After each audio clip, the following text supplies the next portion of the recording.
Welcome to global channel. Jayanthi Amir Shetty tip and cooking channel కి స్వాగతం.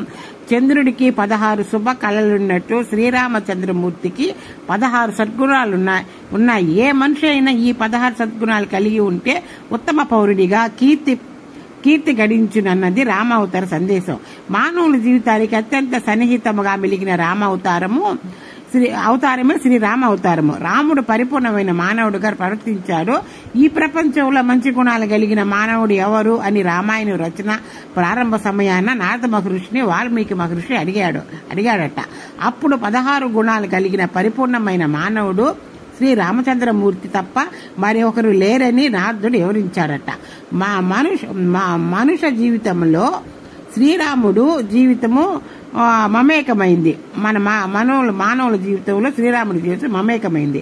ఆయన మానవుడిగా పుట్టాడు, మానవుడిగా పెరిగాడు, మానవుడి పడిన కష్టాలు పడ్డాడు. పాపం మానవుడిగానే అవతారము పరిసమాప్తి చేశాడు.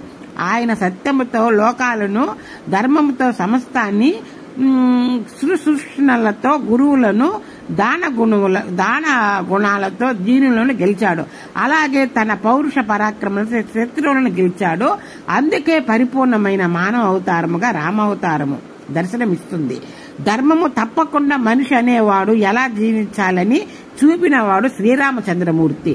అలా ఉండడానికి ఆయనకున్న గుణాలు ఇవి: గుణవంతుడు, వీరవంతుడు, ధర్మాత్ముడు, కృతజ్ఞతాభావం కలిగినవాడు, సత్యము పలికేవాడు, దృఢమైన సంకల్పం కలిగినవాడు, చారిత్రం కలిగినవాడు, అన్ని ప్రాణులలో మంచి కోరేవాడు, విద్యావంతుడు, సమర్థుడు, ఎన్నిసార్లు చూసినా ఇంకా చూడాలనిపించే అంతటి సౌందర్యం కలిగినవాడు, ఆజానబాహుడు, అరవింద నేత్రుడు, ధైర్యవంతుడు, క్రోధాన్ని జయించినవాడు, తేజస్సు కలిగినవాడు, ఎదుటి వారిలో మంచిని చూపేవాడు, అవసరమైనప్పుడు కోపాన్ని కలిగినవాడు, ఈ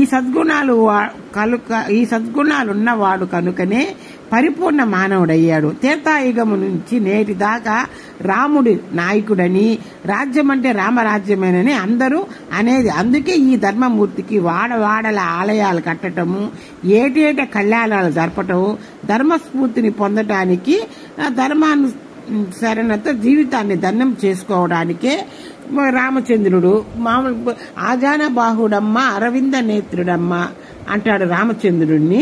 ఆయన సత్యవాక పరిపాలన, తండ్రి మాటకై పితృవాక్ర పరిపాలకుడు.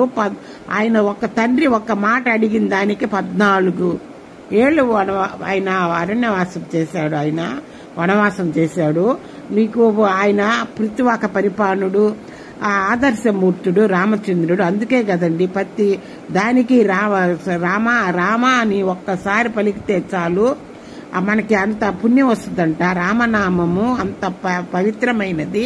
ఆయనకి ఇప్పుడు కూడా వాడవాడలా పుట్టినరోజే కళ్యాణం చేస్తారు, పట్టాభిషేకం చేస్తారు. లైక్ చేయండి, షేర్ చేయండి, సబ్స్క్రైబ్